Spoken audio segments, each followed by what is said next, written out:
Creators,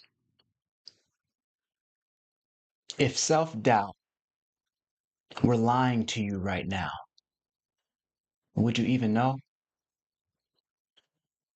That's the problem my guest Michaela faces tonight. See, Michaela's a vocal artist who's worked hard to build a career doing what she loves, but lately she's hit a wall. The opportunities haven't matched the effort. The results haven't matched the talent. And now self-doubt is running the show. There's a voice telling her that she might not have what it takes, and she's starting to believe it. Not just in her work, but in how she sees herself. Here's the problem. Self-doubt doesn't just show up unless something deeper is present. So today we're not here to motivate Michaela. We're not here to tell Michaela to believe in herself.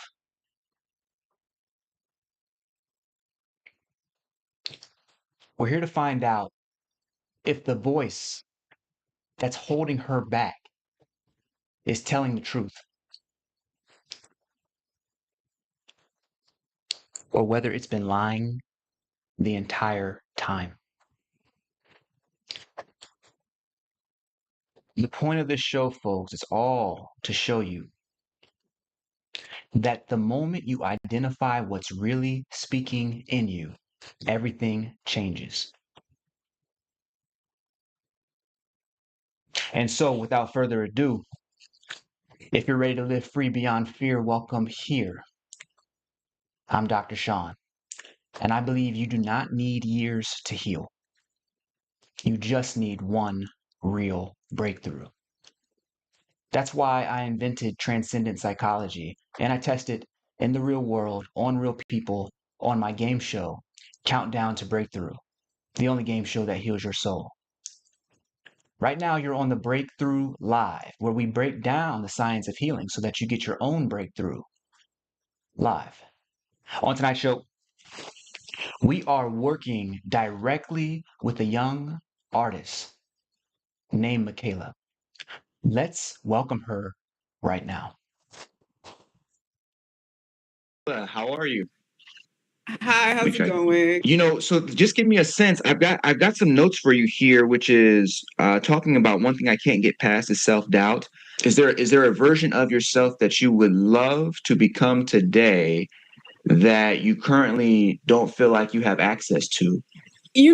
I've been in the entertainment game for 10 years now. So, I didn't understand how difficult it was going to be to get to like different levels of where you want to go in life, so to establish yourself. So when it comes to, because I do a lot of TV work and then I do music. So when it came to music, I didn't realize how much blood, sweat, and tears was going to go into it for years of doing that. And then with performing, that's something where it's one thing to make a song in a studio where you're just with the engineer or a producer. Then it's another thing to go in front of a live audience. So I do feel like that's something that I have to work on, is being in front of an audience and not letting my self-doubt or, the fear of being in front of a crowd get to me. But it's a learning progress, and it's something that I not even just hope, but I know I have to overcome where I am right now. So, and I read a lot of self-help books. So, and one of them, it's called Fear, and then it stands for Face Everything and Rise. So okay, so it sounded like this one performance, or maybe it was a set of performances, really left a mark in terms of, that memory, what happens when you leave the stage and you're like, damn, I just bombed. or that just didn't work like I wanted, right? And what happens is that you get in the car, performance already over, people done already went home, and you're still thinking about it, right? And it's Right. still back, and it's still kind of like, oh, you know what? This isn't just one night. This is kind of like that other night that happened in childhood, or when you were playing with your cousins, or when you, right? It seems like when we have those experiences, they don't just stay in isolation. They start linking up to the other experiences that we've had in our past. It's like, this is just like your eighth birthday party. This is just like that time that, you know what I'm saying, you were supposed to speak up and didn't. Yeah. This is just like that time. And so what happens is now it stops being one isolated incident and starts being about our entire life, right? And it ends up taking up a lot of space, which means the next Hmm. time you got to go up there and face the crowd, you're not just Hmm. facing the crowd, nor are you just Right. facing that one situation that came before. You're also facing your entire life, all the things that got jumbled with that one moment of embarrassment. Now all of that is standing with you on the stage, and you're sitting there trying to fight against that.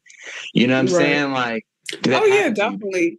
But the thing is, after I did that performance, someone came up to me a little bit after, and she said, you have a really great voice. You have a really pretty voice. So that gave me a confidence boost that I needed. But just for me as a person, I know like there's always ways to improve and to elevate yourself. So So what stops you from just, because on one level, and I want to make sure this serves you. If there's no need, then we won't go there. But if there is, then like I'll at least offer it because we're talking, which is that on one level, you could just get out in front of people and continue to, work on the craft in front of a live audience and until you get to the place where you want to get. But if it was just a skill thing, right? I mean, there's plenty of people who know how to work crowd and who are great performers, but then when they go back to their own lives, the lives don't look great. You know what I'm saying? Like the life looks, like it's in shambles. mhm.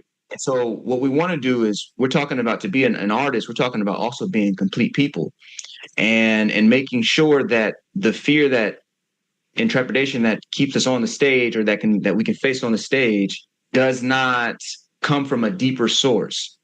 Because the last thing you want to do is solve the stage fright thing, or solve the stage performance thing, but not solve the deeper root of getting beyond self-doubt, or more root-based fear. You dig what I'm saying? So we just want to make sure we're getting at the right fear here. Is the fear really a fear of performing, or is the fear one about not being Ooh. good enough? Right. So we want to Oh make sure my we're getting to the right. God. Oh my God. Stop. You're gonna make me cry. Oh shoot. I was not expecting you to say that. I I think it's more so not being good enough. Oh my God, you hit a nail on the coffin with that. So let's work with Yeah. that. And I'm going to ask for you to tell me a little bit about that, because again, what can happen is we could come through and we could say, all right, you know what I'm saying? Just get you some more practice.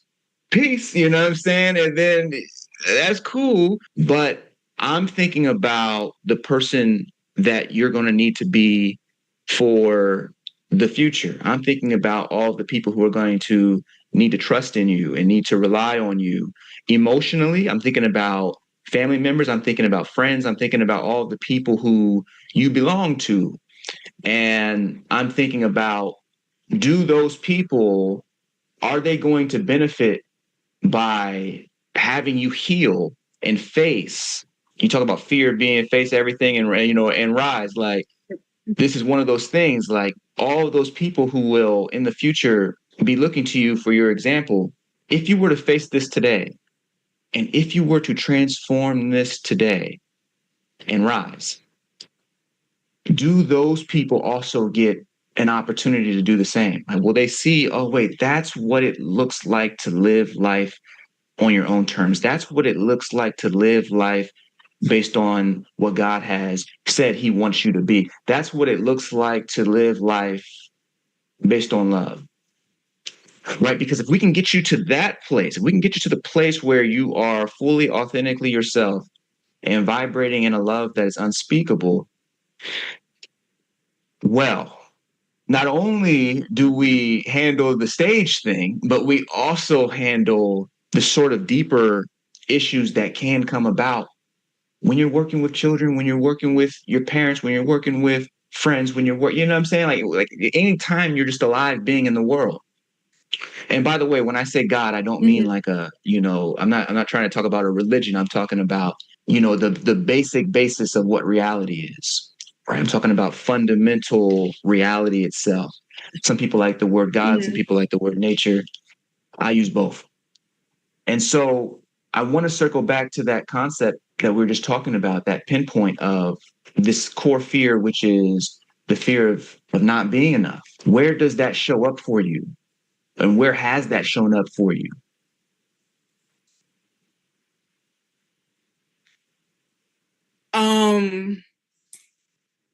I guess years of being so like, oh, maybe you should try this, or maybe you'll be better at this, and people trying to steer me away from what it is that I wanted to do. And I felt I was crazy a lot of the times because I thought maybe they're right. Maybe I shouldn't do,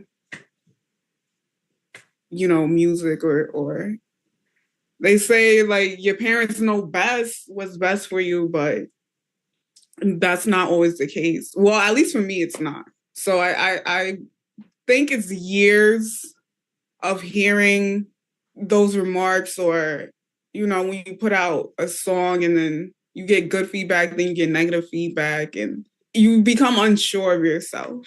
And that creates a seed inside of you, a bad seed inside of you, where it feels like, wait a minute, maybe this isn't what I should be doing.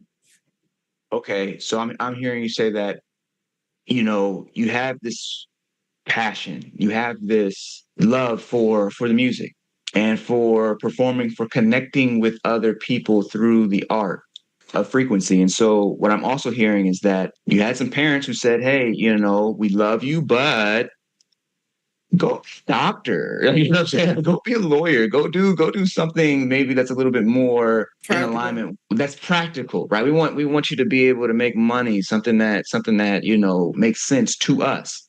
Mm-hmm. And then when you do decide to put out music, it's not really, sometimes it works and other people can really vibe with it. And sometimes people are like, I don't get it. Which then makes you say, okay, well, do I need to be doing this? Are my parents right? I mean, wait a minute. Now you start taking inventory. How much money did I make at this last year? You know what I'm saying? Like, yes. And heavy on the inventory part. Okay, so now you're rolling an inventory in your head. You know what I'm saying? Yeah. You're a straight up operational manager, and you're like, hold on now. Now I know I didn't see the receipts come through for that concept, and you're thinking about all the money you didn't make. Yeah. And so when that happens, the dream kind of feels like it's just a dream. And it can be tough. I'm hearing you say, this is what I'm getting from you. You can stop me at any point. But I'm hearing you say that's when the dream starts to feel like, wait, maybe those other people were right. And sometimes it feels like you're by yourself. And even you sometimes turn on you. All the time. So tell me. Oh my God, I'm going to get emotional. But like for the past practically decade, ever since I got in, it just felt very isolating. I've never felt this type of loneliness before, especially when you're an independent artist and you don't have a manager or a team or agent to back you up. And the fact that I'm using my money to invest in myself, and it's lonely going to the top. Very lonely, but it builds character in me.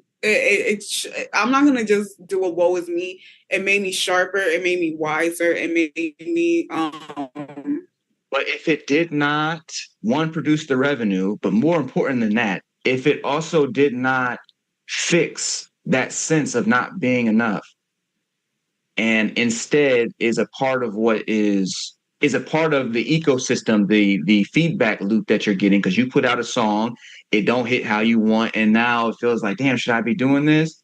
Michaela, what I'm saying is we're going to get to this. Oh, I've got something for you that's going to be super special. But first, I want to make sure that I'm talking about the right thing. And if it is this situation where you've got this sense of, like, I hear you kind of saying, well, it's got its pros and cons. It makes you sharper in clarity. It makes you, you know what I'm saying? It makes you more independent minded. It makes you all of these things. Those are qualities added unto you. I'm talking about if it doesn't fix that broken place, that place that feels like, wait a minute, I'm not good enough here, then you can be hyper skilled and still feel unworthy. Right. You could even be hyper successful. You could even start to get those first levels of success and still feel like, oh my gosh, what if it all goes away? Right. Because if you don't fix that sense of worthiness, what happens is that anything you build on top of that, anything you build on top of that sense of unworthiness is going to feel flimsy. And it itself will never feel enough. If you don't feel enough, nothing you get will ever feel enough. You feel me? So it's kind of like we want to make sure that we're addressing that core root today. And I know there's a lot of artists who can definitely relate to feeling that sense of loneliness, to feeling like, you know what I'm saying, they're out doing it by themselves and they have to continuously invest in themselves, typically while also working and doing things they don't want to do or don't like doing. You feel me? Yeah. And so has that been true for you? Oh, yeah, most definitely. So I think for us today, if it was possible to handle any one thing, I think I know what that is. And what I do is something we call conscious transformation technologies. And basically, these are tools that we use in order to consciously transform ourselves, right? So that we can face everything and rise. You dig what I'm saying?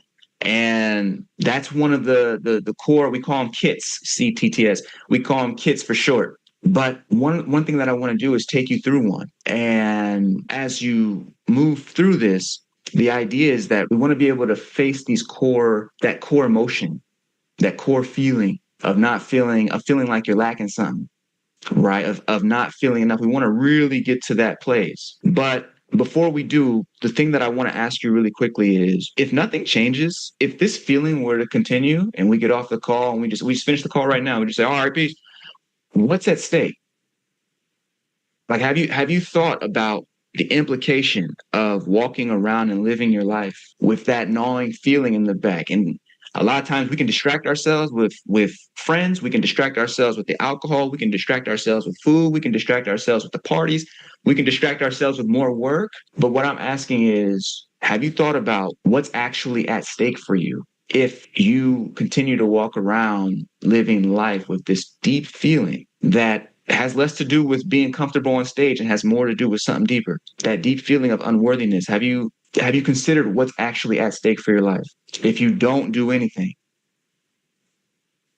I feel like my happiness, my peace of mind, clarity, that would definitely be at stake. Definitely the happiness.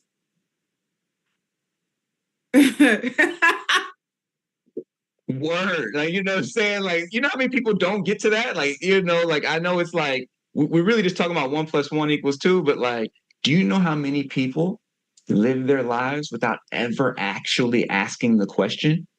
Without ever actually answering that question? So you saying my happiness is at stake. It's like, well, damn, what other reason is there to be alive? Like, what else in life is worth? You make music because you want to express that happiness so that other people can catch it and be like, oh yeah, my day's even better. You know what I'm saying? So that they can bop with you and do, you know what I'm saying? Like, that's what you make the music for. But it's like, if you don't have that happiness, then what we doing? Make me cry.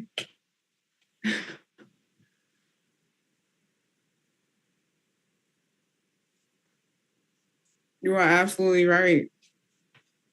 Like, life is about being happy. And it's funny that you mentioned that, because the past couple of months I've been trying to go back to the older me, not backwards and just going backwards, but going backwards when I was happy. and just living life and being peaceful and laughing a lot and just living in the moment, in the present. That's just something that I've been trying to get back to, and having more of a soft girl life. That's more of just me as a person. That's not even just the artistry.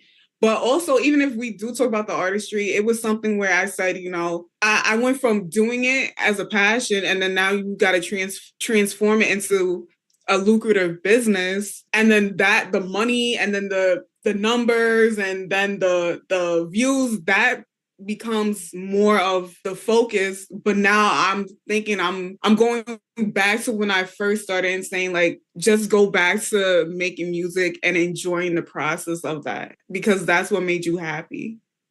That means that there was a recognition. There was some sense of, okay, yo, something is not working. I need to get back. I need almost a spiritual reset, right? I need a way to get back to my old self, not to regress, but to return back to this something a little bit more happier than where I'm at now. You feel me? And so what were you doing when, you know what I'm saying? Like, what did you do when you wanted to commit to the soft girl era, when you wanted to commit to, doing something that was going back to your old self, as you said? I think just not being, just laughing and, hanging out with my family, and going back to just singing new songs that I love to rehearse, and just, well, I'm spiritual, so it's like, I pray, and I try to study the Bible in my own way, and just knowing that there's a higher power, and just living in the moment. That's something that I feel like I have not done for a very long time. It's just,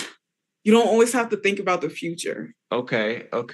And how do you think that takes care of the core situation that we're dealing with today, which is that feeling of unworthiness? Well, people stream my songs, people compliment me, but it's not even just that, because now you're seeking validation from other people. Right. It's just something where I am talented. I do know what I'm doing. I am sure of the direction that I'm going in.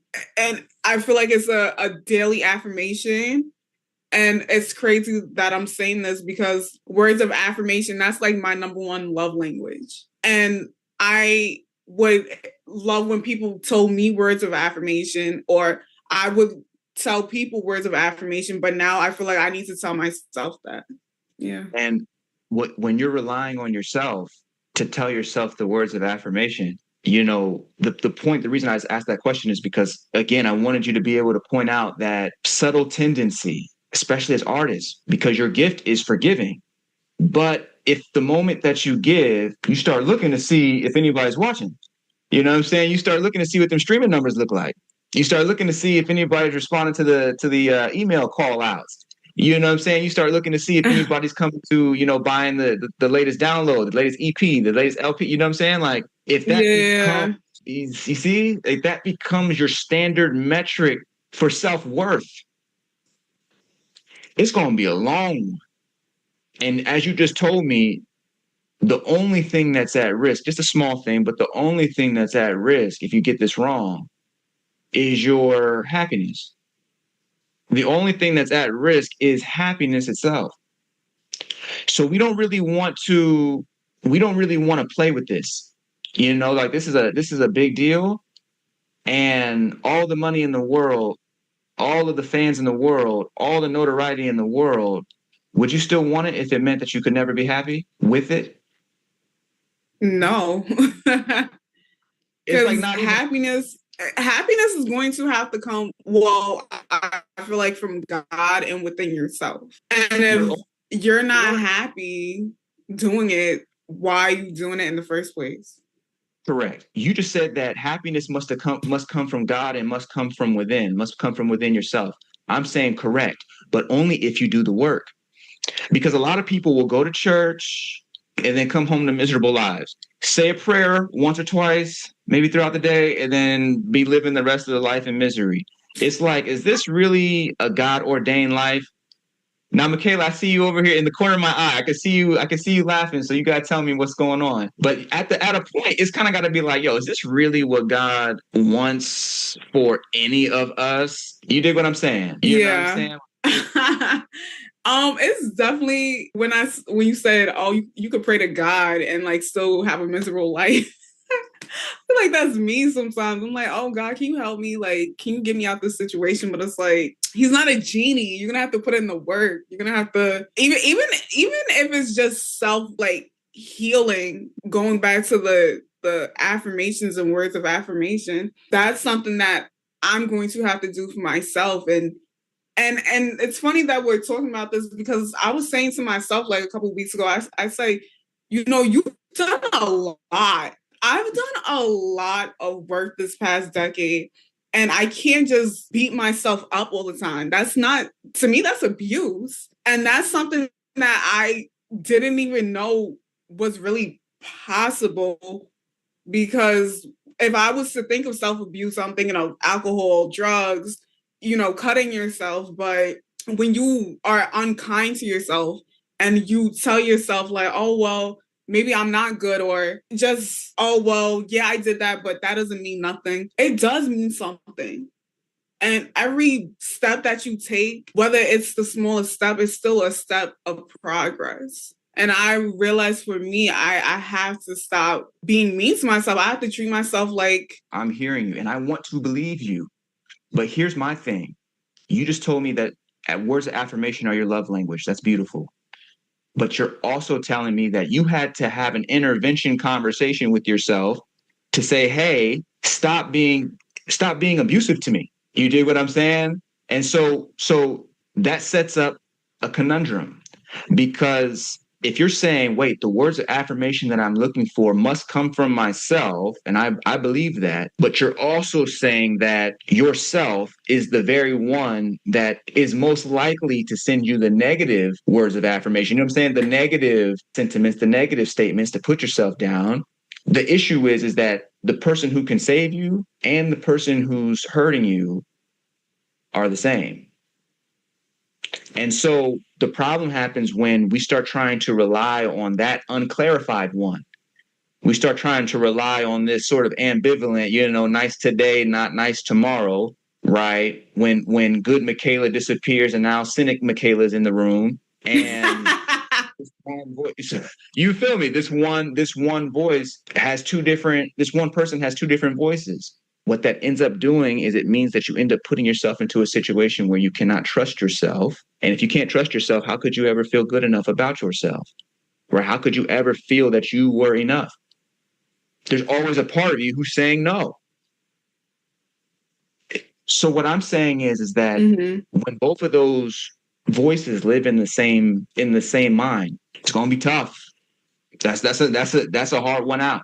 Because that means that you end up with stretches. You end up with a day or a week or two where everything's going cool and life feels so brand new. And then all of a sudden, one thing happens and now cynic Michaela's up in the room and she got a problem with the last 2 weeks. Start saying you ain't been working hard enough. You dig what I'm saying? Like, and all the other things start coming back. So the point of this conversation, Michaela, is just to clearly see what we're actually up against, so that we can know what to do. Because I want you and I want the audience at home to understand exactly how powerful what we're about to do is. But we can't understand how powerful a solution is until you understand how powerful the problem is. You dig what I'm saying? You mentioned something about God, and you talked about how this voice is going to have to come from within. That happiness is going to have to come from within. Happiness is also going to have to come from God. Ooh, let's work with that. Because in order to deal with this conflicting voice, the sort of cynic Michaela who will cut you down and say you're not good enough, that you did fail that night on stage in front of all those people, that people really aren't checking for you like that, versus the more truthful Michaela, which is saying you are enough, you are beautiful, you are doing exactly what you're called to do. The gap and the fight between these two, we want to make sure we collapse. But we cannot do that with our own power. Ain't nothing I'm going to be able to say that's going to collapse that distinction, which means what? That this power It doesn't come from saying, all right, God, I'm going to do the work. It comes from saying, all right, God, I surrender so that you can do the work through me. And so when we get into our practice today, that's all we're doing. All we're doing is creating a situation where God can now speak, where God can now direct, where God can now cleanse that negative Michaela, purify that negative Michaela, so that more is added onto the true Michaela. If you're ready, and you can say no at this point. We don't have to do anything, you know what I'm saying? Like you can split off. But if you are interested in facing everything and rising, and you are interested in allowing what we call the God force, right? We talk about the force of God moving through you. If you're willing to allow that to cleanse you from the inside out, then we can start our practice. But I would need to know. Yeah, I'm ready.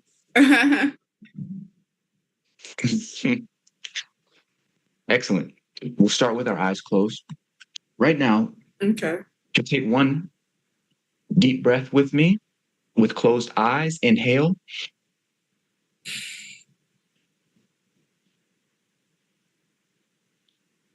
Exhale.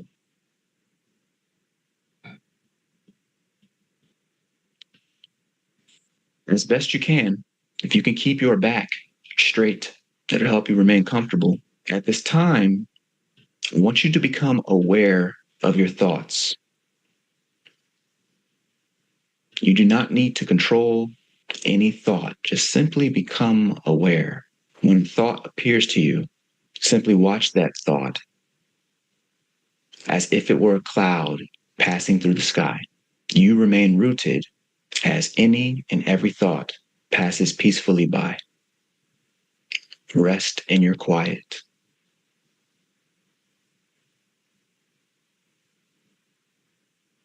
At this time, call the thought of, I am not enough, forward. That thought has a feeling attached to it. Anytime you think, I am not enough, you also feel, I am not enough. Feel that feeling. Simply become aware of it and notice where it lives inside of your body. Notice where the feeling of I am not enough lives inside of your body. Now, is it in the chest, the ribs, the belly, the throat? Look now. You do not need to judge this feeling, nor do you need to judge this thought. See if you can give this feeling a shape. Turn the feeling of I am not enough into a ball. Imagine it shaping up as a ball inside of your body. The entire feeling is just a small ball. But as you look at this small ball, which is the feeling itself of I am not enough, notice that attached to this ball of feeling is a tiny ball of belief. It's like you can see this ball of feeling, the feeling that I am not enough. You can see it as a ball, but just on the other side, there is a small, small yellow ball of belief attached to this feeling. If you were to pull this small yellow ball of belief apart from this ball of feeling, then the feeling would no longer have your belief attached to it. All you would have to do is pull the small ball of belief from this, separate it from the feeling of I am not enough. And all of a sudden, the feeling of I am not enough becomes meaningless. For the only thing that gives it power is this tiny, small yellow ball of belief that is attached to it. In your mind's eye, when I say go, I want you to visualize yourself taking that small yellow ball of belief and pulling it away from the feeling that I am not enough. You can simply pop the ball of belief and it disappears forever. When I say go, pop this ball of belief from the feeling, I am not enough. Go. Notice that once you have popped the small ball of belief from the larger ball of feeling that I am not enough, the feeling is now harmless, barely a set of sensations without meaning, no different from the feeling of ice on your hands, no different from the feeling of your fingers on your legs. Simply observe the sensations that used to be the feeling that I am not enough, and ask yourself, does it still have any power left now that this feeling is without belief? Notice how it feels on the inside of your body. Scan now. Rest in this feeling. Rest in your quiet. Take one deep breath in, inhale. Exhale. And when you're ready, you may open your eyes.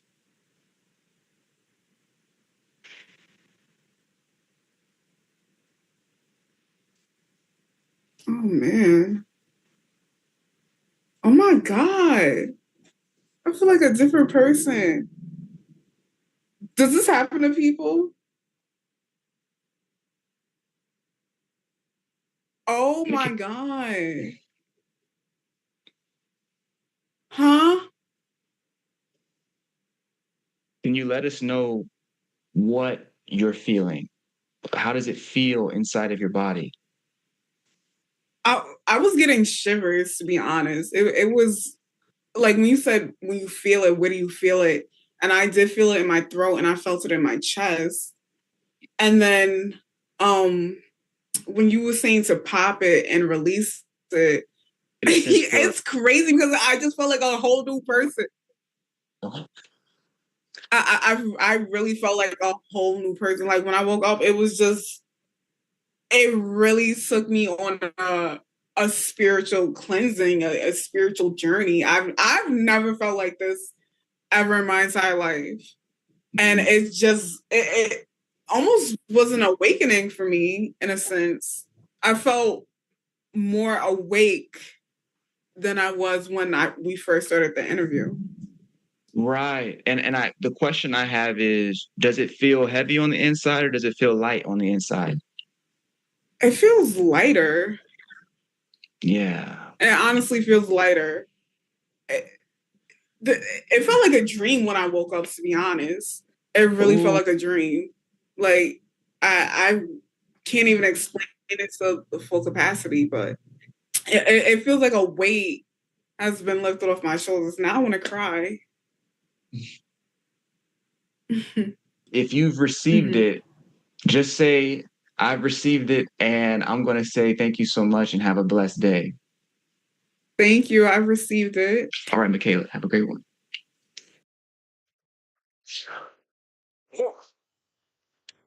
Okay, folks. Michaela, thank you so much for coming on the Breakthrough Live. Folks, I'm seeing the chat right now. Okay, twin, welcome in, welcome in, welcome in. I'm seeing twin say, wow, yes, love it, energy, absolutely. Other twin is saying shivers in spirit, absolutely. Yes, yes. Twin saying, okay, let's go. I'm doing this, going to do this too. Okay, excellent, excellent. Like, this is what it is, folks. This is what it is. It's kind of like, hold on, let me get twin. Let me see what you're talking about. You saying, I have a question with what you said. Were you more comfortable playing it small and then aware? See, I've been seeing these too late. I've been seeing these too late. But Darnell Anderson, welcome in, welcome in. Tanya, welcome in. Good evening, good evening. Excellent, excellent. Felicity, shout out to Felicity as always, as always. So, folks, we're talking about, did you notice that with Michaela? Did you notice that something that it starts out feeling like self-doubt, and then we see that what self-doubt is actually the self-doubt is the symptom of the larger issue. The larger issue was related to worth, the feeling of not being good enough. Okay. So then once we start to address that very issue, once we have Michaela turning her mind's eye back in on itself, now we're able to address not just the thought of not being enough, not just the feeling of not being enough, but the belief that is attached to the feeling. Because what you find is that thoughts and feelings really are just sensations when there is no belief attached to them. Thoughts, feelings, really just sensations when there is no belief attached to them. As long as you don't believe, if someone told you that, look, there's a purple dinosaur about to fly into your house, like there's nothing scary about that unless you believe it. In which case, that's when you see people ducking for cover, you dig. But the idea is that all thoughts work like that. All feelings work like that. What's really the difference between the feeling of depression and the feeling of a tummy ache, right? Like the belief that we attach to our own stories creates the issue, creates the situation of feeling like we're not enough.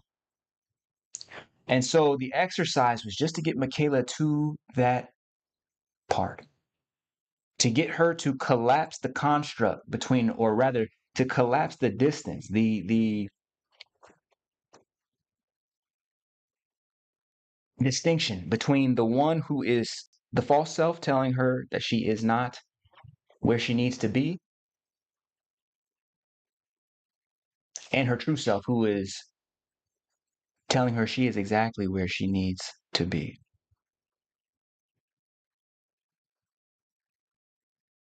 This is the benefit of having these tools and being able to return to them. And so tonight, I've got a different question. Based on our conversation with Michaela, our job now is to identify what the principle, the pattern, and the path forward is. What's the principle, the pattern, and the path forward? Hmm.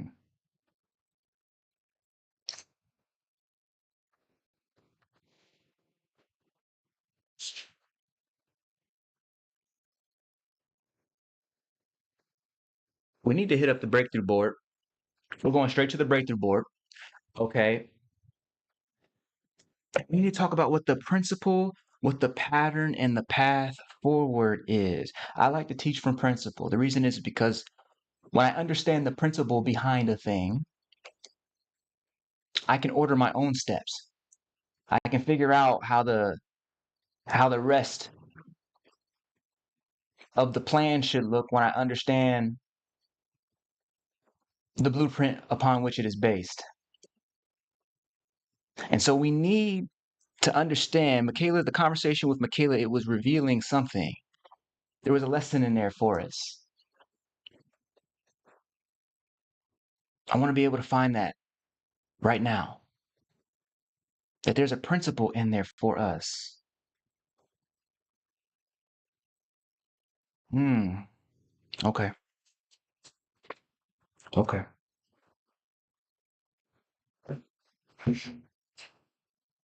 What's the principle?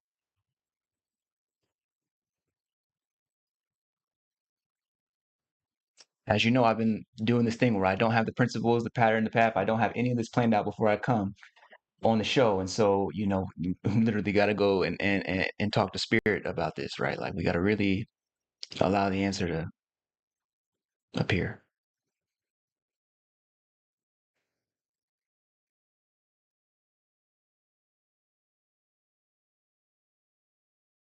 Mm. Okay, here we go.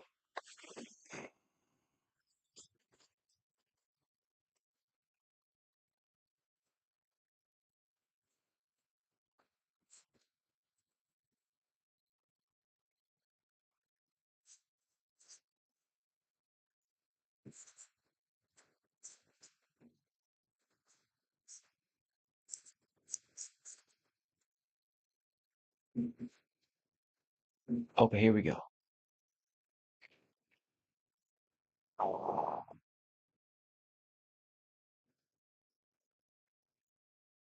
Yeah. The principle of the evening, folks, when it comes to transformation, the principle of the evening is this: that belief itself is a substance that you can change with your mind. Uh, that belief itself is a substance that you can change with your mind. Let me say that a different way. Let me say that a different way because I want y'all to feel me on this.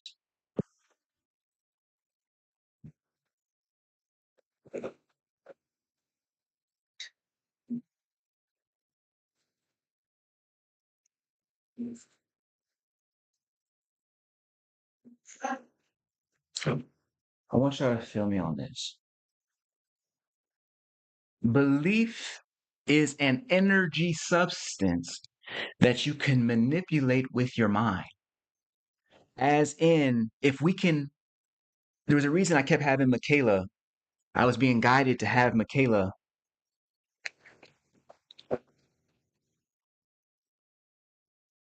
see the feeling of not being enough, like to actually feel that, and then to imagine that there is a subtle layer of belief on it, and that belief can be pulled apart, popped, twisted off. That belief can be is like an energy substance. It's like a zit that you can pop. It's like a layer of dirt that you can wipe off. There's nothing wrong with belief in and of itself, but we want to be intentional with how we're using it. So the principle of the evening is that belief, we need to start thinking of belief as an energy substance that can actually be augmented with the mind. That's one of the cornerstone elements of transcendent psychology. Every time I show y'all this, I'm showing y'all the symbol. This is the basically the process here. And so every single time that we're working with these ideas, the core engine is that we're working with the notion that belief itself is an energy substance that you can manipulate with your mind. That's key, which means that we're not just going to change belief by simply wishing it. We're not going to cross our fingers with it. We're going to actually have to interface with belief as if it were a substance, as if we could move it, change it, augment it. Thinking of belief as clay that gets attached to thought and feeling. There's a time when belief is great. When you want to believe in yourself, for example, or believe in your capabilities, that's wonderful. Perfect time to add the clay on. But it's those pesky beliefs. It's those pesky beliefs that get attached to the thoughts and feelings that we don't want.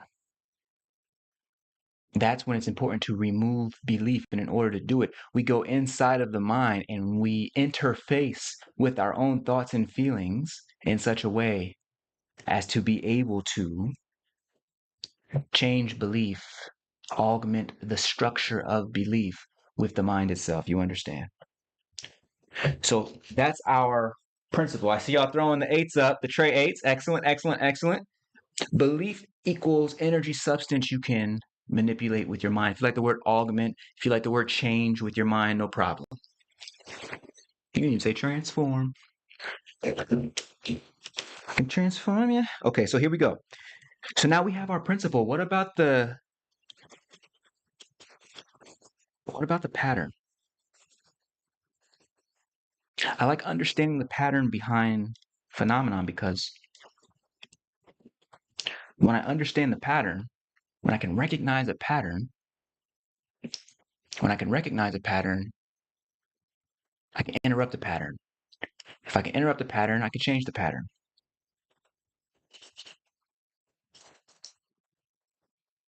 And if I can change a pattern, that means I'm able to decide who I am,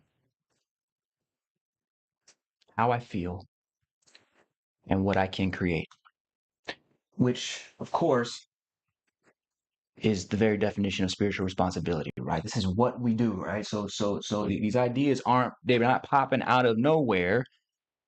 But what's so unique about tonight is that we got to see how Michaela was able to make use of these strategies. So let's get to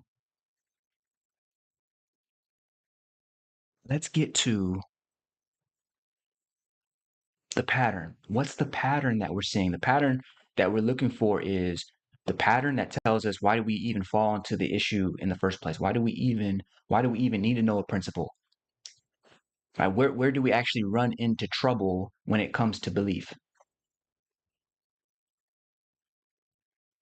Where do we run into trouble? Okay. Twin saying shout out to everyone here with it being Super Bowl. Hilarious. Hilarious. Okay, so where do we actually run into trouble?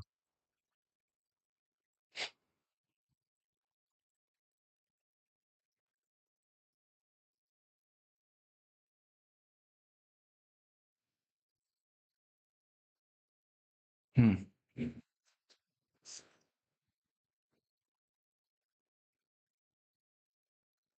Okay, let's do it like this.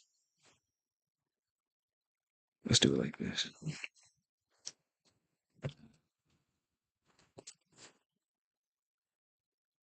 Ain't nothing on it. Okay, so check this out.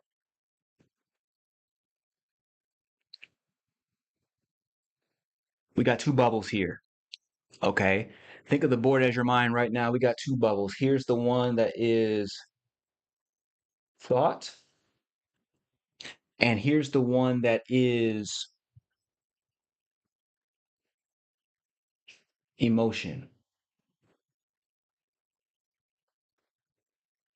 Thought and emotion are going to occur within the human experience. They're going to recur just as a natural response to being being an organism in an environment with stimuli. You dig what I'm saying? There's like thought, emotion, inevitable. Thought and emotion in and of themselves don't create suffering. The suffering does not happen, can not happen until a secondary but powerful substance enters the chat, enters the mind.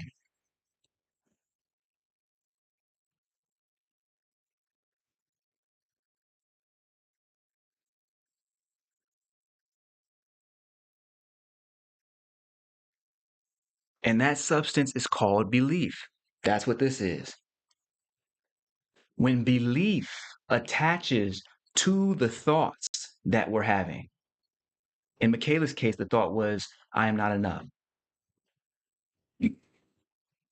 The belief that attached to that thought began to create the emotion.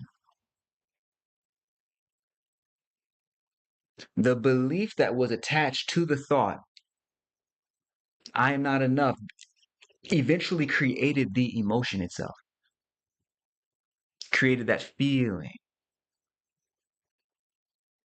And then once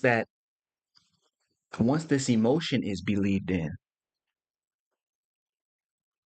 the emotion calcifies, it hardens.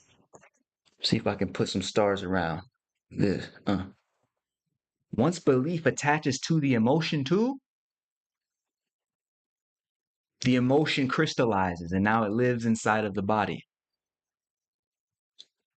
That's the pattern. The pattern is that there is thought that gets believed in, creates an emotion, and once this emotion itself gets reified. When I say reified, reification just means we're making something a thing. We're making it hard. We're making it mass. We're making it something that's it didn't have to be real, but is now. That emotion gets crystallized and now it begins to live inside of the body. It gets to live right up in here.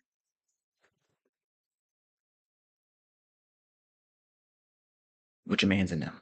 That is the pattern that the thought believed creates the emotion, and that the emotion believed creates the suffering. That's what you're seeing here. Stage 1, the thought believed creates the emotion. That's stage 2. But stage 3 is that this emotion believed creates the suffering, and that's stage 3. Why? Because that emotion goes to live inside of the body and it becomes trapped, stored energy inside of the body that now must be released. That's the pattern. Somebody let me know this is making sense. Just say, I understand. Put, I understand in the chat. If you don't understand, let's say so now.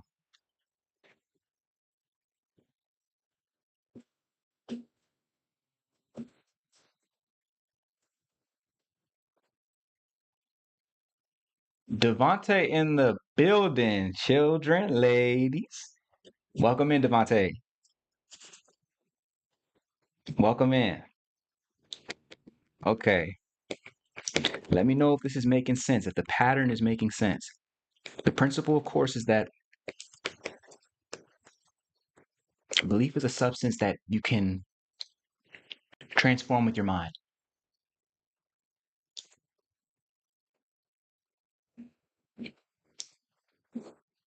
The pattern is that a thought devoid of belief is no issue.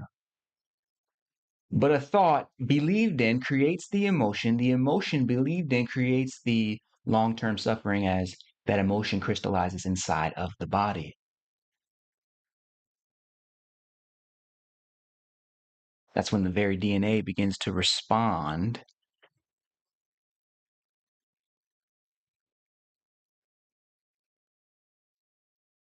reacts to the very thoughts and feelings you're having. Twin say, I understand, but I want to really understand. Okay.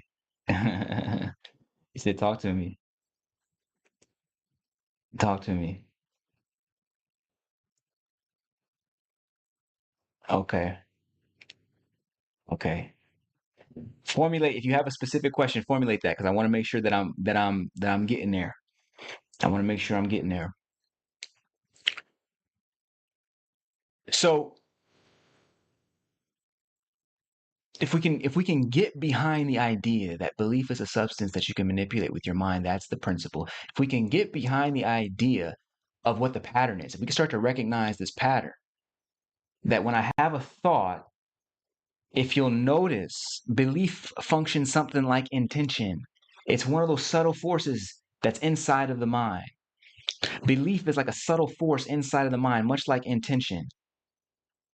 Like right now, if you just wanted to pick up something, anything that's close to you, for instance, if you're paying attention to what's actually happening in your mind, you'll notice where your eye goes. You'll notice that intention arises to go and pick up the very thing.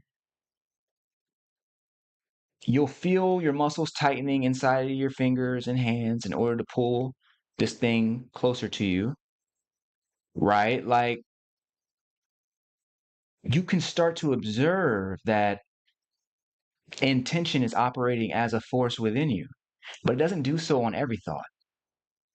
The same thing is true with belief. You can start to observe that belief as a substance gets attached to thoughts, particularly the thoughts that we're having that we're not bearing witness to. We're not really, they're kind of, they're showing up, but we're we're just kind of letting them, we're not even noticing. We're not watching them. We're too much in our own realm of distraction to even notice that we're having these thoughts. When those thoughts get beliefs attached to them, especially if you're dealing with a situation where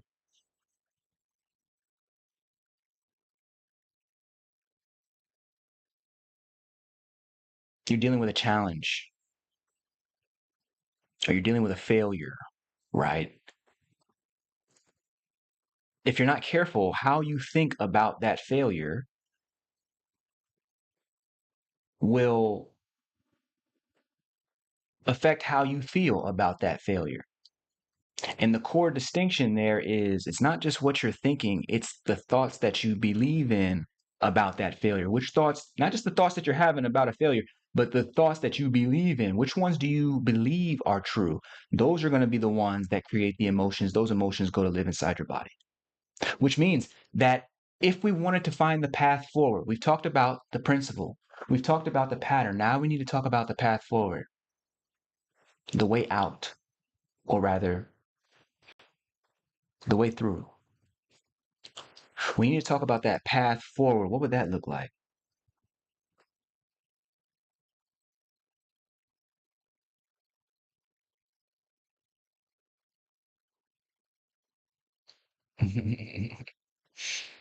What would that look like if we were looking for that path forward?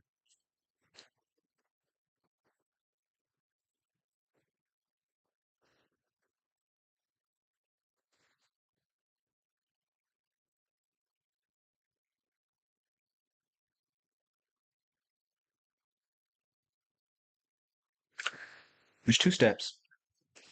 Really, really, there's three, but two that are going to satisfy the conditions we're looking for.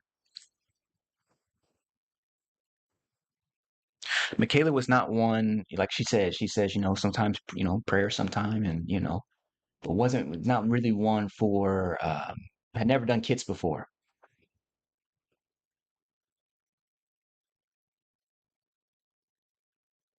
And so it's so important to get someone, no matter what stage, whether they're a beginner or whether they're very, very advanced, the first step always comes back to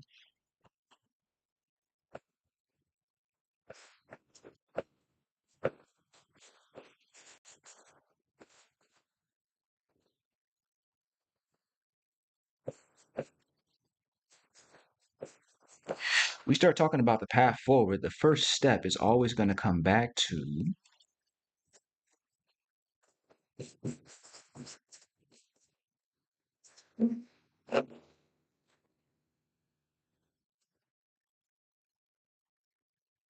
being able to witness, being able to be aware of thoughts, right? Coming back, the first stage is the witnessing of thoughts, the awareness of thoughts. That's the first stage of the path forward. Honestly, you could just sit here. You could really just sit here, and I will also add feelings to this.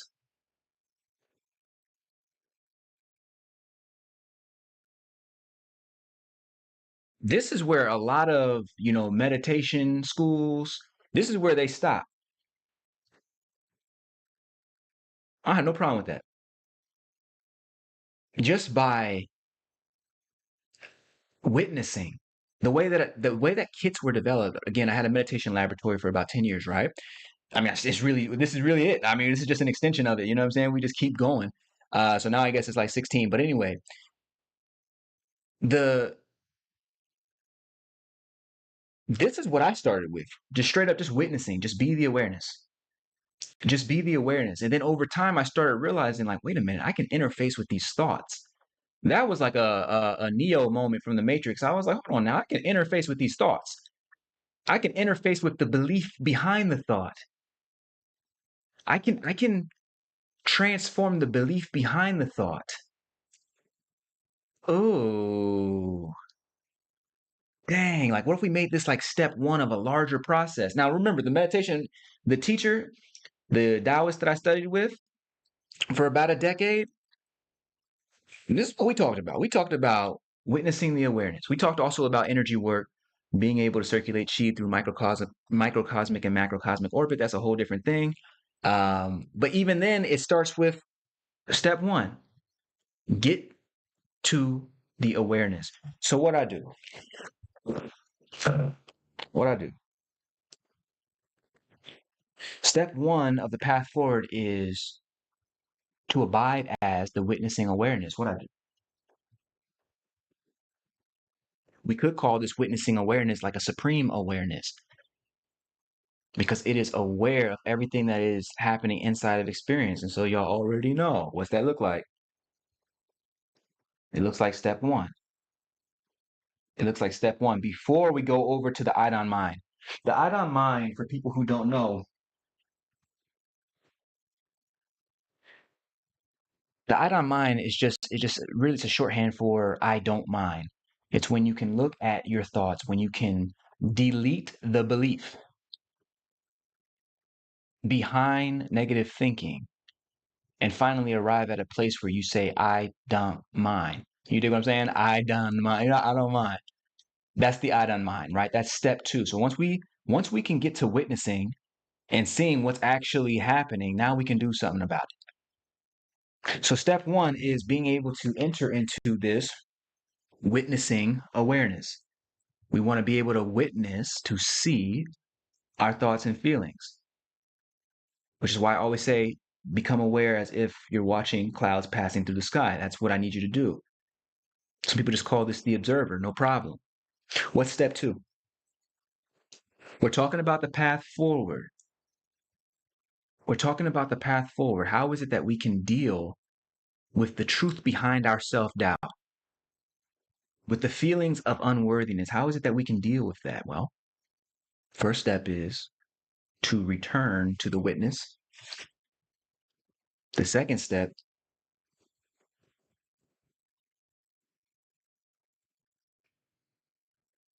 is to enter the Idon mind. How do we do that? Well, we do that by interfacing with belief. We do that by transforming belief. The other way of saying that is we can literally just delete belief.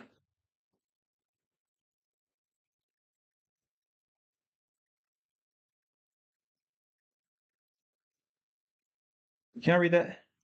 We literally just delete belief from negative thoughts. Delete belief from negative thoughts.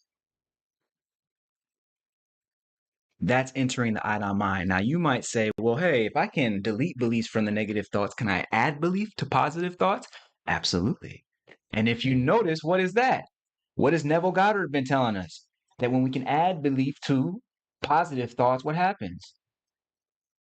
We end up manifesting or creating, or you might say, we end up seeing our world in such a way that we can make new choices that are in alignment with curating that positive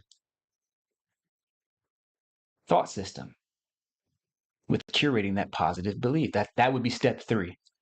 In fact, that's literally how this goes.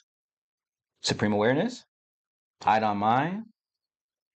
Third step is adding that belief to positive thoughts. And then, of course, we can always come back.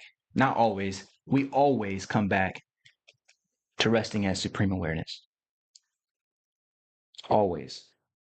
What's beautiful, and I won't have to go into it here, but what's beautiful is that each one of the stages enhances all of the stages. So, this is the idea. When it comes to Michaela, And when it comes to any situation where we're dealing with negative thoughts, the first step is not to run to the thought. The first step is not to hurry up and try and get to peace by trying to change a thought, by trying to delete a thought or no. The first step is to return to this witnessing awareness. This is the path forward. And if you did nothing else other than that, over time, that would be sufficient. But what I find is that when I'm doing this, I start to learn that I can start to get so sensitive that I can start to detect the very belief that I'm attaching to the thoughts in the first place, and I start to be able to do something about the belief. This is mind-boggling. Or maybe it's just beautiful. I call this entering the I Don mind. This is the place where we can actually look at our life's challenges and say, I don't mind. I don't mind.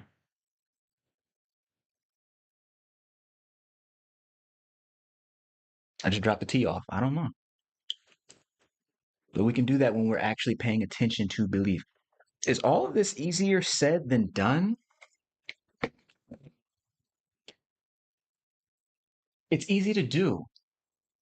It's just making sure you do it. It's just that, like that's it. You know what I'm saying? Like it's easy to do. It's just making sure you do it. It's a little bit like working out. You know what I'm saying? Like how many of us really don't know how to work out? All of us know how to work out. Everybody know how to do some push-ups. Everybody know how to do some sit-ups. Why is there rampant obesity? Like you know what I'm saying? Like people know what to do. People know what to do. In this case, people know what to do with their bodies, with their minds a little less. But even the people who do know what to do with their minds, like it's just about making sure that we're not being distracted by so many other things that we forget to come back to what's important. And that's a lifelong lesson for me. I don't know about you. That's a lifelong one for me. The beautiful part is that we have these tools to help us along the way.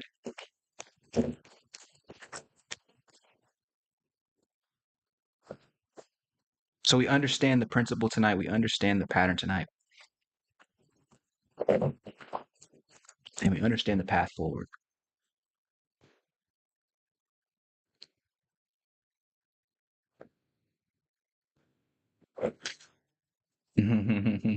Tanya got the stars in there. Fredo, so child. Welcome in with the stars in there. Okay. Okay. Just listen to the words breakthrough. Twin over here going in. Excellent, excellent, excellent, excellent, excellent. He's telling me to tell you to go in. Excellent. Excellent. Okay. So where did he go? You know what I'm saying? Where did Twin go? So folks, I'm telling you, this notion, there's only one thing that that could take us to another place. You hear that? Hold on, man. I think. Hold on. You don't know. It's your boy. Breakthrough Turtle. Okay, coming through. Breakthrough. Happy to see you. I'm hoping you got something for us that's going to maybe align with the show in some way. You know what I'm saying? Like a little message for us. I see you got something in your mouth. I don't need to touch that, but you got something for us, yes? You say just tap twice? Okay. Mm, mm, okay. All right, so Breakthrough Turtle, they saying AOB. Twins say AOB. Okay, Breakthrough Turtle saying, what's Hollywood? I don't y'all even talk like that? Y'all even talk like that in New York? I don't think they even talk like that. Anyway, he from New York, but he ain't been there in a while, so he ain't up on the slang. Okay, hold on. So Breakthrough Turtle just gave us.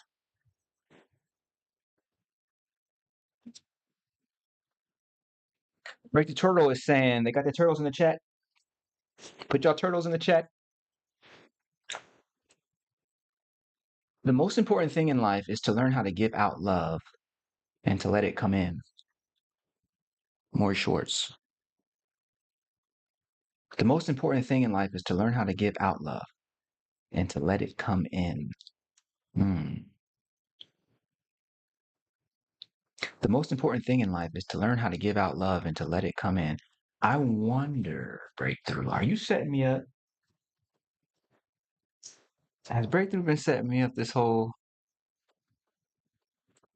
Okay. He said, learn how to give out love and let it come back to you. Now, guess what the next book is? Guess what the next book is? Oh, shoot. Hold on, let me come up this way. Oh, shoot. Now, this joint ain't out yet, but boy, oh boy, oh boy.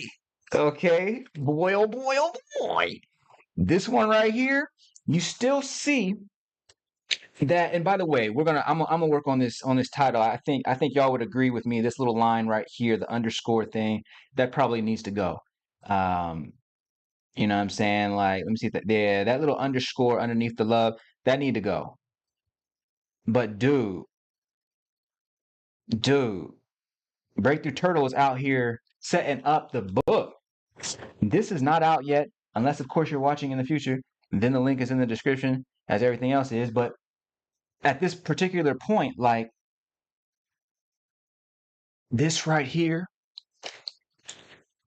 is one of those projects that it feels like it's taken. I mean, it feels like it's taken my whole life to complete. And so that the quote of the most important thing in life is to be able to give out love and also learn to let it in. I mean, this is one of the core ideas of behind me even writing this book, or rather allowing God to write through me. And so I can't tell you when exactly it's gonna be out, but it's got everything in it. It's got everything in it. It's the next stage. It's the next stage, folks. And you know, as I was sitting here talking with Michaela, I'm thinking like, man, I love that we get to do this. I love that we get to, you know, spend life the way that we want to spend it, like following this love energy, following this divine energy. It's all the rage today for people to talk about manifesting things. I don't have any issue with that. In fact, the spiritual responsibility, we were just talking about that.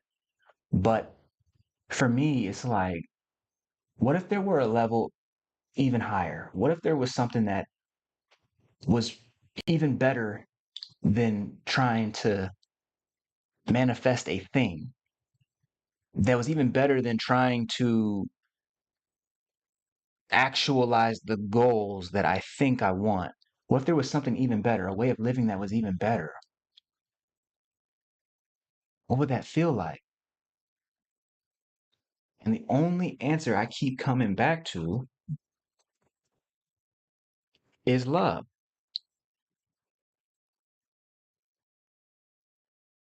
Being able to, and like I'm gonna give y'all a little sneak peek because it's obvious. It's obvious that that's where we're going tonight. So look, this is the smallest of smallest of smallest of components. I'm just saying it right now just to kind of give you an understanding of like, okay, what would that ultimate life look like? Well, it would kind of look it would kind of look like this, honestly. It would kind of look like being able to do oh my bad. What I love, right? Why I love it, with who I love, when I love it, where I love, how I love it. You dig what I'm saying? Like that's what it would be. That's what every single waking moment would be. Some people say, "Oh, this is impractical." I'm like, "No, it's impractical to live any other way." I can't make it make sense for living any other way. Did you hear Michaela tonight? I said, hey, look, what's at stake if you don't handle this emotional situation, if you don't handle that deep sense of not being worthy? And she was like, oh, my peace and happiness.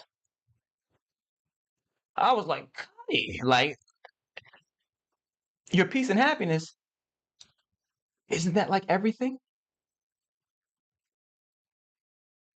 Isn't that like everything?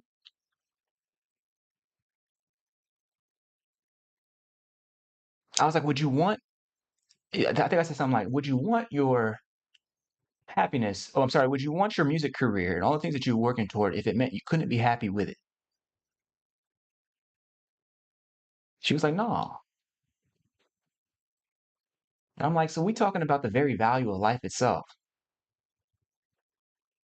And if that's the case, then what's happiness in motion? What is happiness? What's the other word for happiness for real? What's the other word for ultimate happiness? And also happens to be the other word for God.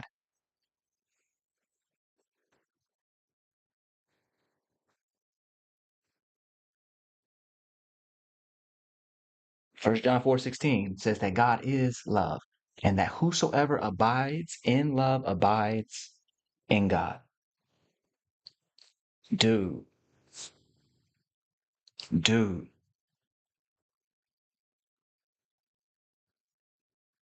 I think I was saying to myself today, I was like, if I could leave my kids with anything, $20 million or just these two books, I'm choosing these two books because there's nothing in this world that you're going to be able to spend that's going to bring you anywhere near understanding what love is. And let alone understanding it is one thing, but how to live by it, how to let it show up in you, how to choose love over want.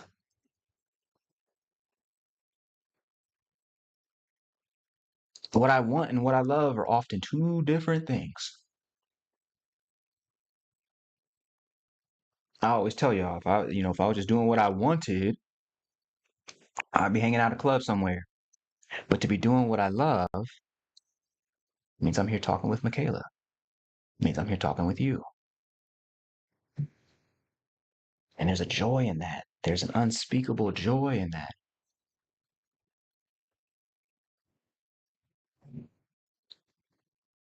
If love sees to it, this book will come out. But of course, everything is on love's timing. I'll tell you though, there was something I was going through this week where I picked up a part of doing this work is that this is the not reason, what I'm saying? The reason the strip is on there is because it's like a proof, like, what I'm saying? Like, this is like one of those books that, well, I mean, in traditional publishing, like you have proofs, you have things that you have to read before the actual book comes out. You feel me? So you're just trying to get make sure all the content is right, make sure it flows right, make sure what I'm saying? Make sure everything's on the up and up. But as I'm reading it, like these ideas, they come to me from years of downloads, right? I think I showed y'all the breakthrough binder. The breakthrough binder is this joint right here. It's just every time, like, I wake up in the middle of the night and I'll just start writing, right? I just get these downloads from spirit, and I've got many, many, many binders like this, right? And so over time they just become like, oh, you might as well just, like, write the book. You might, so it takes about 4 years, 5 years for a book to come out. It's the same thing was true with spiritual responsibility. It's the same thing that's true with love. And so, but I was, I was going through something this week, and something about, I don't even know if I can, really talk too much about it, but, like, on some, uh, uh, I thought somebody was being a little funny with the money. You know what I'm saying? I thought somebody was being a little funny. And so at that point, hey, look, the spiritual shit it goes out the window. You know what I'm saying? Like, at that point, Like there's a certain point when it becomes it's one of those points in life when it becomes difficult to stay in the frequency. I don't know what other people are out here talking about. There are points in time when I don't show up as my best. You know what I'm saying? There are points in time when I'm not shy. There are points in time. The beautiful part is that as life continues, those points in time get shorter and shorter. But I found myself in one of those points in time this week. And as I'm sitting here, so I'm going, I'm like, I'm dealing with the situation, but then I'm also coming back and trying to work on the book. Sometimes, I pick up the book and I'm like, well, let me hurry up and just get this thing, you know what I'm saying? And then part of a part of doing this work of looking to spread this frequency and to elevate this message is that it constantly asks me to walk the walk. If I'm gonna talk it, I gotta walk it. You feel me? And so there's a chapter in here. I won't give you the chapter number because it will be different in your copy because this is just a proof. But the name of the chapter is "Let Go of Outcome Forever." Oh, shoot, y'all can't even see that. The name of the chapter is "Let Go of Outcome Forever." Perhaps I can show you this. Let me just see if I can just pull this up for you real quick. That way y'all can read along with me. Um. Okay. Let's see. Boom. All right. So can y'all hear me right now? Put in the chat that you can hear me. Put in the chat that you can hear me.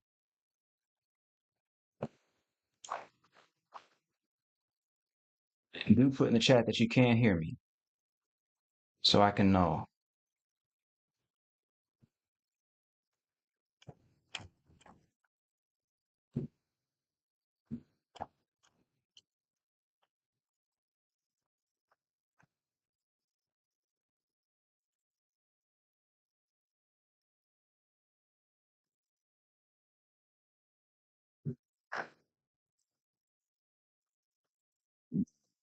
Here we go, right here.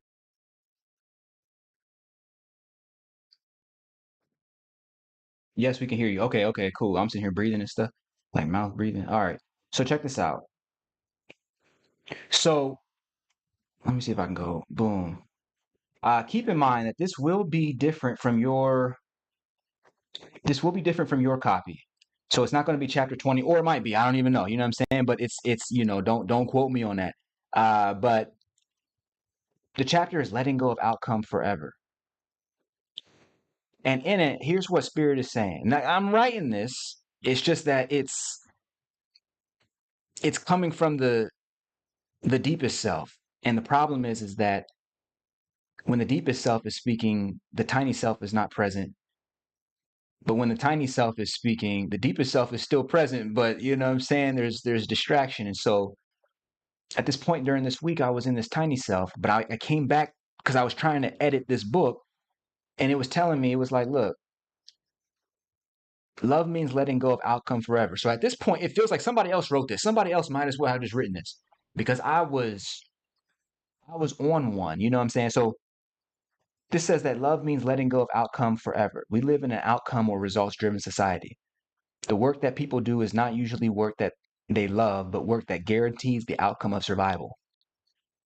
People still sign marriage contracts because they want the outcome of a legal relationship so that they can feel secure and be viewed by their relatives as mature and accomplished. Now, we all know people like that. So that's not really the thing that was like, that was really getting me, but it was like there is never a time to do things just because you think you have to. Your mind's conditioning will tell you otherwise, that there is no other way and that you must do the things you hate doing to get what you want. But let me ask you, when you only want love, what other outcome is necessary? Staying in the divine frequency of love becomes more important than any task on your checklist. In short, if what you are doing is not loving to do, then the outcome does not matter.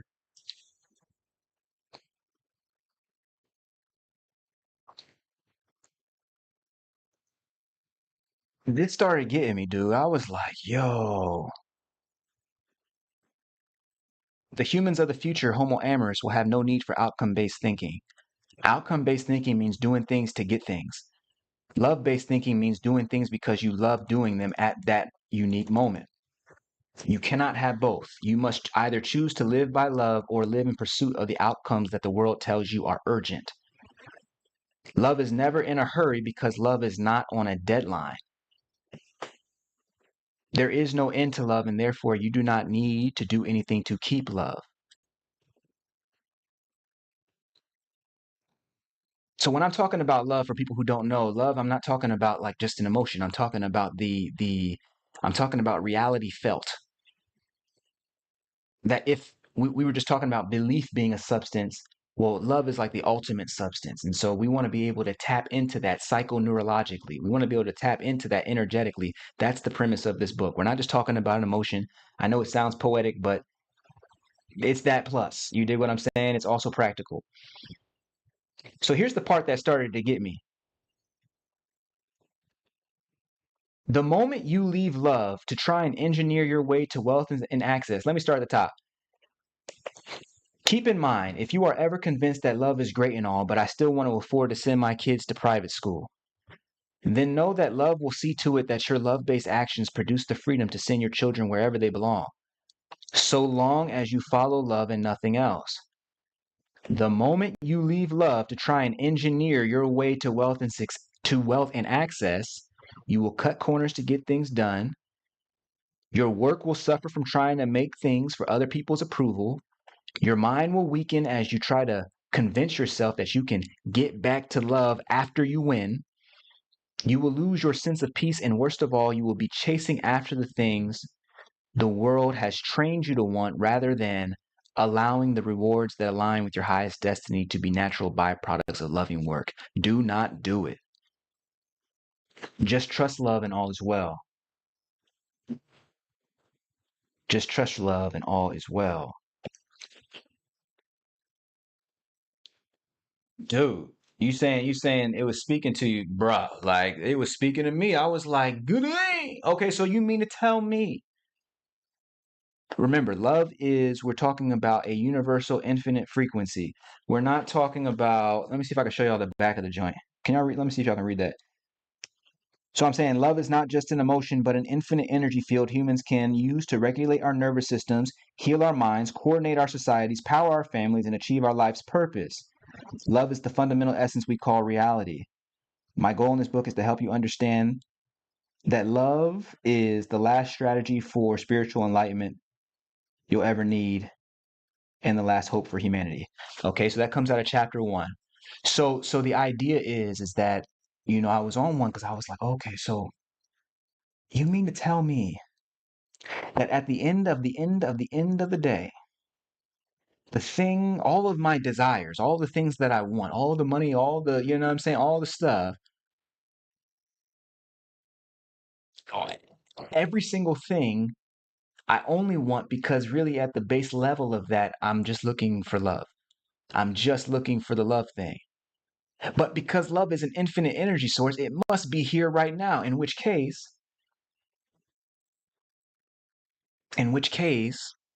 I can give myself that which I truly want right now, which means that desire itself collapses. And so, were I to bring that same thing to Michaela, our guest for the evening, and if she were ready and we could really work there would no longer be a need to think about yourself as unworthy because you would no longer, if you're completely satisfied by love, you're in the love that you give yourself right now. When I say love, I mean you're completely satisfied living in God, living in natural reality, supreme reality. It becomes impossible to feel unworthy because you're not trying to be anything other than what you are. In order to feel unworthy, I've got to feel like there's something out there at a distance that I could be, but am not. But see, when it comes to the love thing, what all the things that I thought that I wanted, at the end of the day, they're just all avenues to try and get at love. What do people say they want money for? They say they want money because they want the freedom. But what do people want the freedom for? This is the part. This is the part where thinkers do not go far enough. They say, "Oh, yeah, I just do it for the freedom, and freedom is its own value." No, bro. What do you do with what do you want to do with all that freedom? Would you want freedom if it meant walking the planet aimlessly? Of course not. People want freedom because they want to be able to do what they love to do. People want achievement so that they can feel loving about themselves. People want connection so that they can feel love from others. You dig what I'm saying? At the end of the day, everything comes down to this. People want the money because they want the freedom, but they only want the freedom because they want to be able to do what they love. So it's like, okay, well, if we can just give ourselves that right now, then the desire itself collapses, and the entire architecture of the mind, it gets reconfigured for this more natural path. And so in my case, when I saw that, I was like, oh yeah.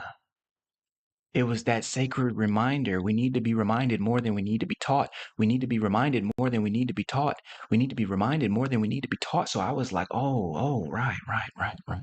If I can just, if I can just,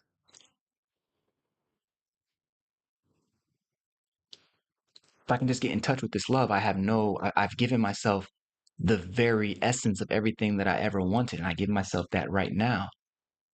So then my desires collapse. So the fact that somebody might have been hiding money from me, like, like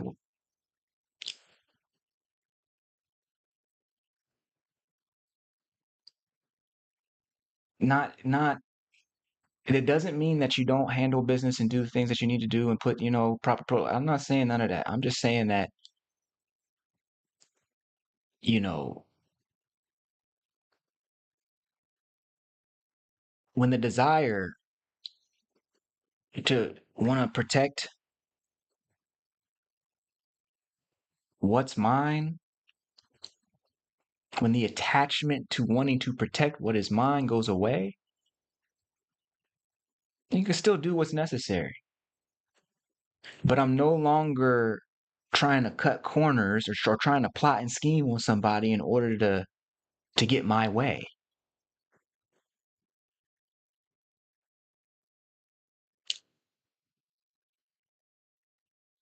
I end up speaking with this person, having a conversation earlier today,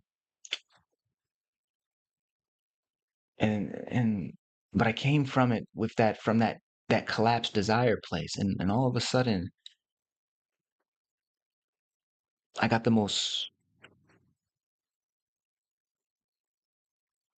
the sweetest answer from this person in a text message, and all it took was stepping back from the situation and letting myself go, not in a disrespectful sense, but just in a sense of letting my attachments to what I thought I wanted go.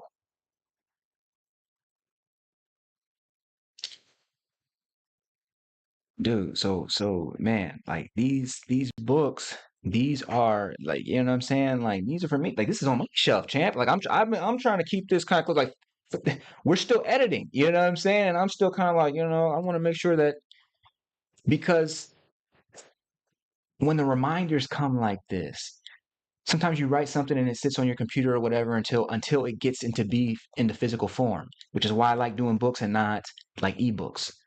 Because if it's just on your phone somewhere, it's out of sight, out of mind. But with this sitting on your shelf, I made the words, the actual book cover, I've already changed it. It's going to be this, but it'll be, bigger, because I want you to be able to see it across your room. I want you to be able to see it on your shelf. I want you to be able to be like, oh, wait, that's the reminder. Once you read the book, you'll know what the word means for real, for real. Better than that, you'll understand how to actually abide in the word, or what the word points to, that universal frequency. And so when you see the totem, it becomes like a totem. It becomes like It becomes something that you can look at across your room and just be like, oh, I can just recenter myself right quick. I'm telling you, the same situation that happened to me this week might have taken me 10 years ago, 15 years ago. It might have taken me a few years to get through. I would have had to be in therapy. Like, how come this person is disrespecting me? You know what I'm saying? I would have had to, this time around, probably 3 days. In 10 years, maybe 3 hours. 10 years after that, maybe 3 minutes. 10 years after that, maybe 3 seconds. 10 years after that, I don't care. You know what I'm saying? It's not even the time. It's the ability to understand how to get ourselves back to the truth. It's the ability to understand how to get ourselves back to the truth. That's the power. That's the power of what we're discussing tonight. And that's the power of love. That's the power of transcendent psychology. Ultimately, I was just telling you about the 3 different phases, but definitely read Spiritual Responsibility if you haven't read that joint yet. But like you definitely gonna want to have this one. Like this is one that's out right now. That's links in the description. But what I'm saying is that after that, once you understand what transcendent psychology is, with all the blah blah blah blah, and it's super simple to read, it's fun, you know what I'm saying? Like you want a little tea, snuggle up, and get your read on. But the point is that love becomes the ultimate next level layer. And you'll see that the symbol is exactly the same because it is still exactly the same. It just so happens that by the time you understand love, you understand everything else. And so, yeah, dude, like, man, yeah, yeah,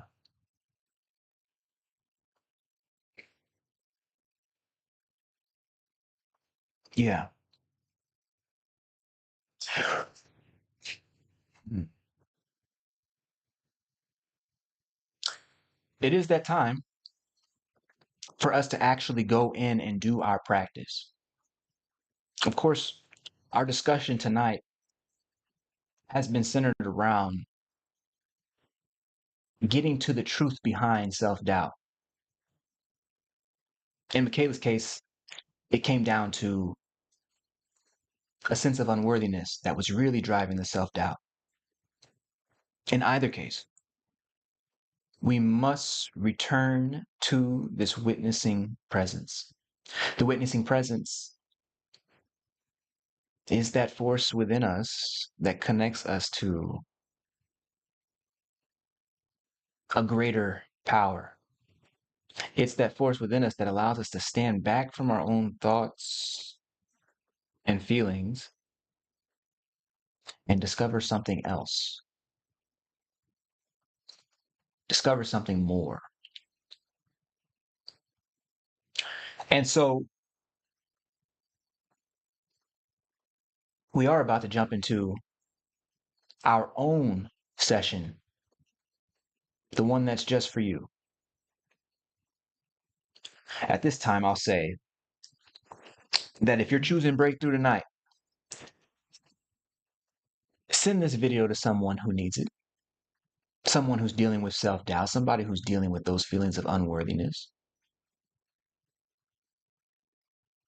Perhaps it was a conversation that you had with them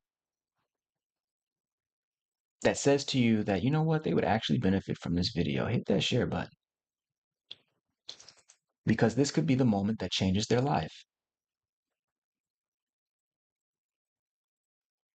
That's why I'm so proud of people like Michaela for coming on and just being vulnerable, coming on and telling their story, coming on and being that example, being that light that could light somebody else up, being that light that could light somebody else up.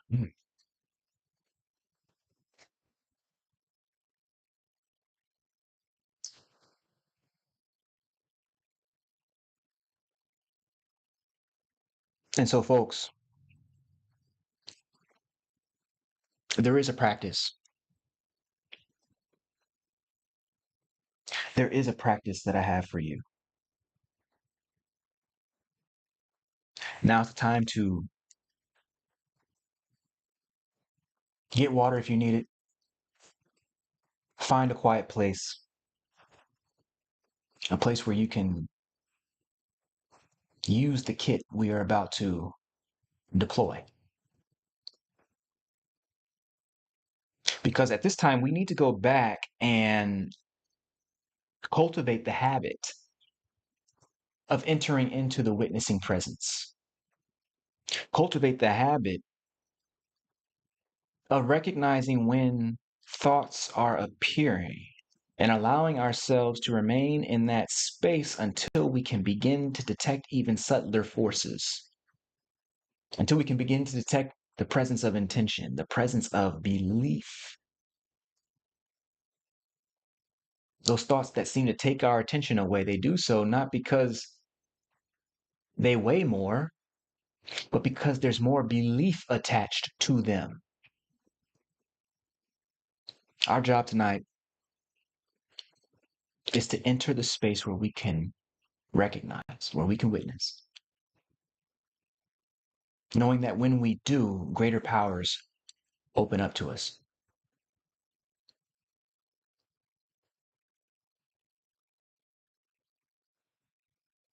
Greater than we ever believed.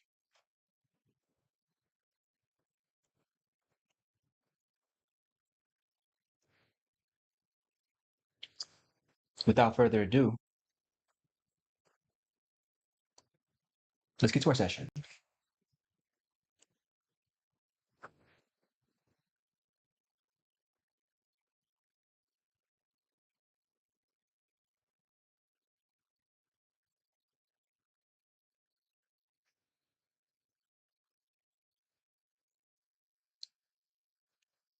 At this time, take one deep breath in with me. Inhale.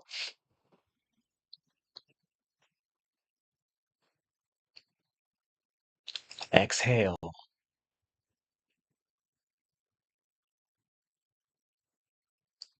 Another inhale.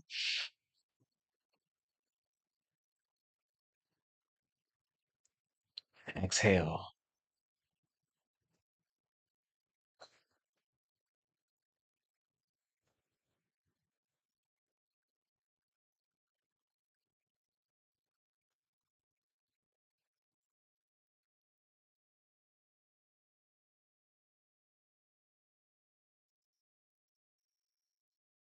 Imagine that your awareness is creating everything you see, hear, touch, smell, feel, and think right now.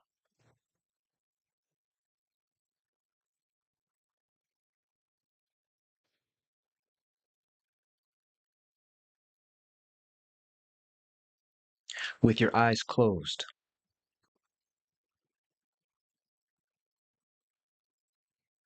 being aware of the darkness behind your eyes.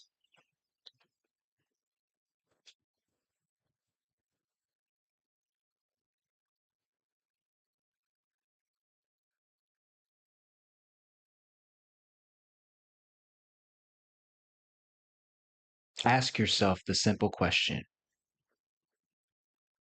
am I aware?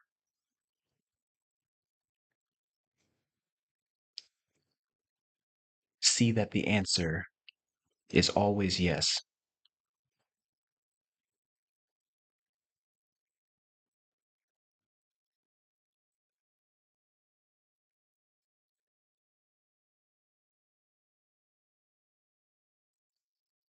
Feel your body from the inside out.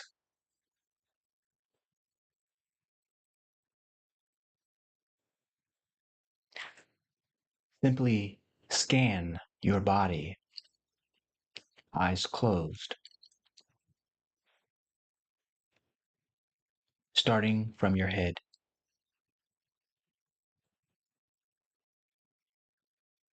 Move your awareness down into your neck, shoulders, chest, belly, hips, legs, feet.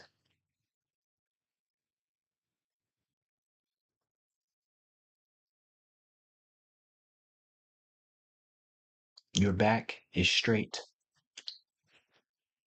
whether you are sitting, laying, or standing.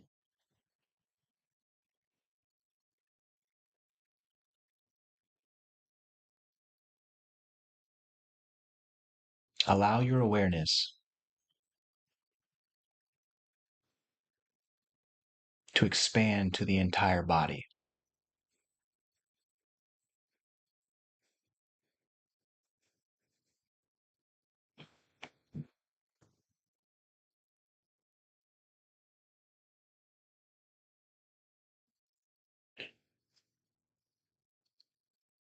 And at this time,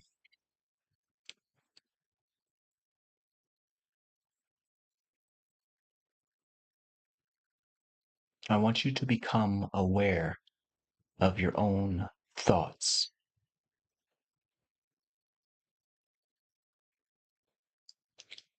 Let thoughts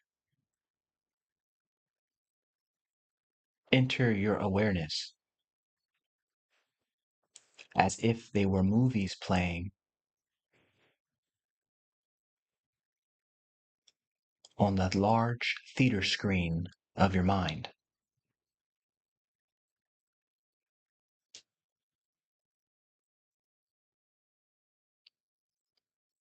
See if you can watch thoughts appear to you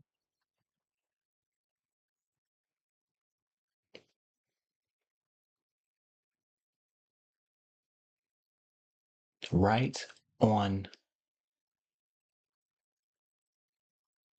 the black screen.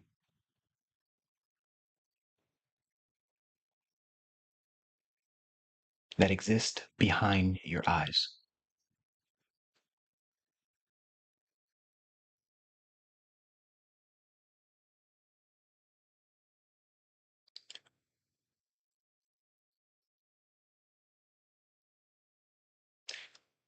See if you can simply be aware of thoughts as they appear to you now.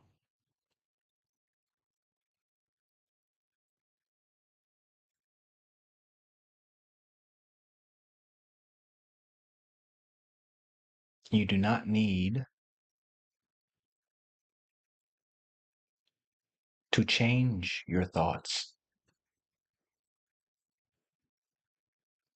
You do not need to challenge your thoughts.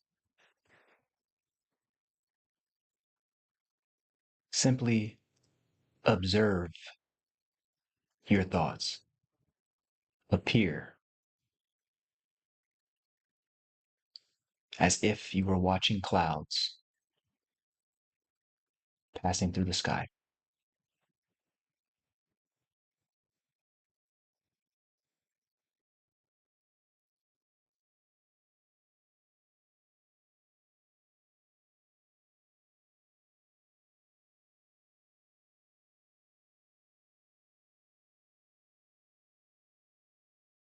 Notice that a thought is just a thought.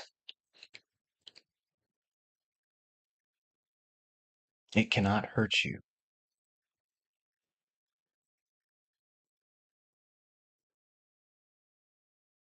No matter how joyful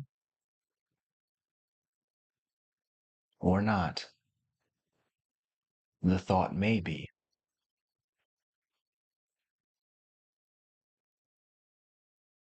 Thought is just thought. But you are the awareness that is aware of thought.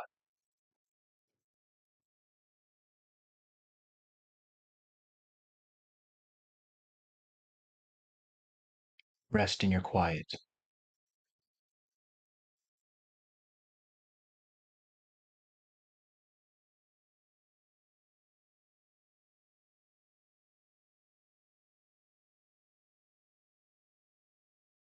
as thoughts appear to you, and they will. Let them come and let them go.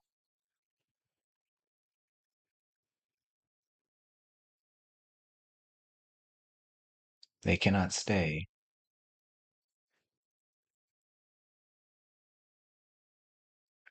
as long as you remain as the awareness that watches.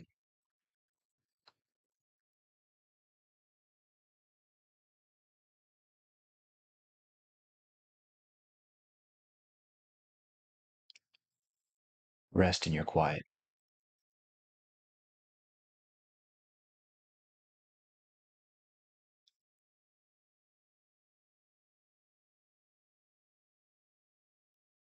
No matter what the thought is.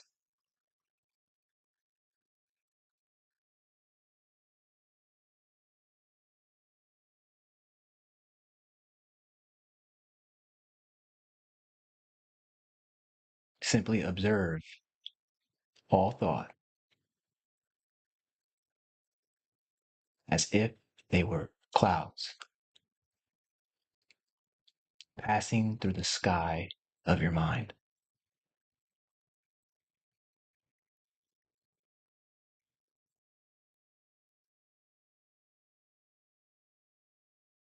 Notice that all thoughts come and go while you, awareness, remains.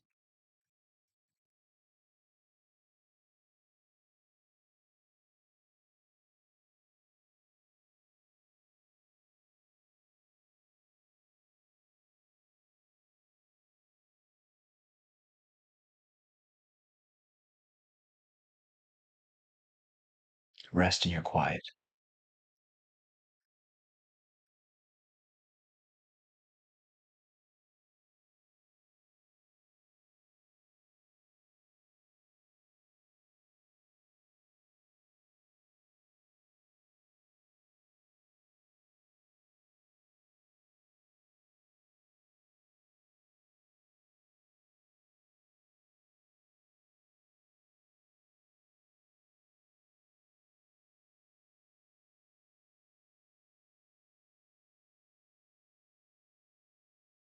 Take one inhale with me.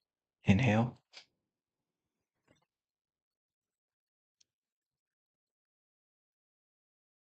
Exhale.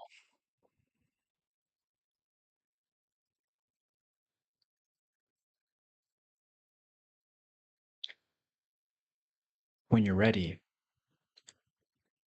you may open your eyes.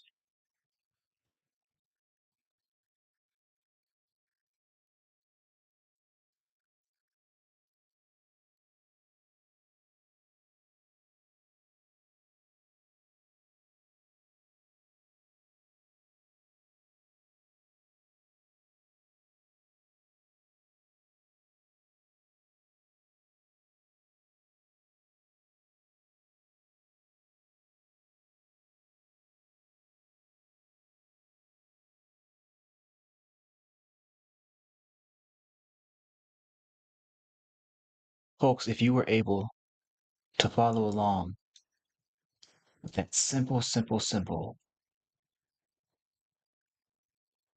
technique,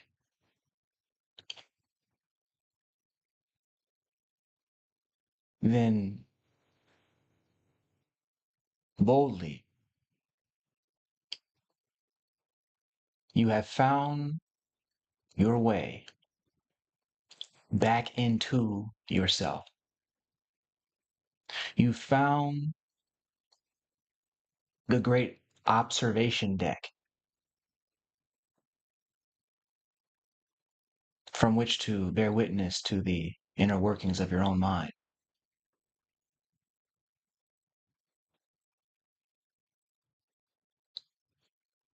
I recommend coming back to this very simple exercise throughout the week this week.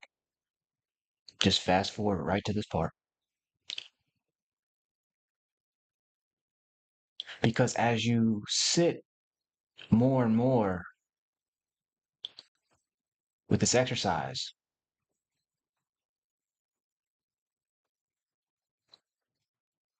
you'll begin to become aware of more and more.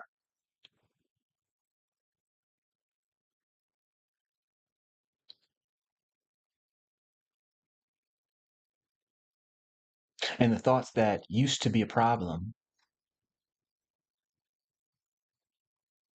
you'll find are nothing more than clouds passing by in the sky of your mind.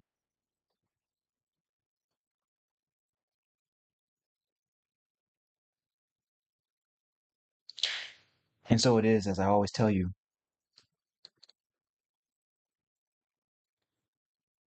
if fear is our only enemy, then we bring heaven to earth when we transform our minds. I'm Dr. Shawn, and we were not sent to impress our people. We were sent to transform our people into a light for the world. For God's universe opens to all who believe in breakthrough.